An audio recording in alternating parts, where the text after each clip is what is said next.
Libertad, the crowd in Havana shouts, or freedom. But while many Cubans feel this in their hearts, it's extremely rare for protesters to take to the streets to give vent to their anger in this one-party communist state.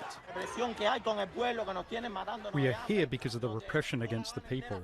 They are starving us to death. Havana is collapsing. We have no house, we have nothing. But they have the money to build hotels, and they have us starving. And shouting, down with the dictatorship, as many of the protesters did, can come with a heavy price. But a toxic cocktail of economic collapse, a faltering response to the pandemic, and lack of civil liberties has emboldened these people. And the response of the president: blame your overmighty neighbor just 90 miles to the north, the United States. There will be a revolutionary response. So we call upon all the revolutionaries in the country, all the communists, to take to the streets of any of the places where these provocations are going to take place.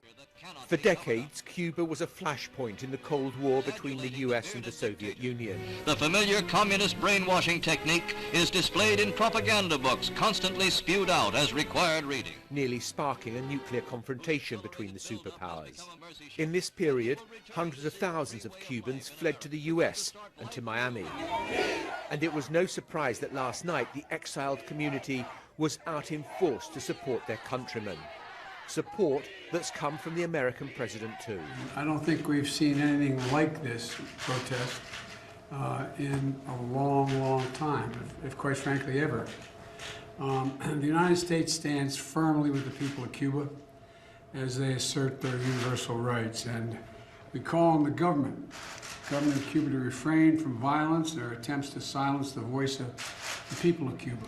This is being watched incredibly closely by the White House. Sanctions that were intensified in the Trump era have not been relaxed by Joe Biden.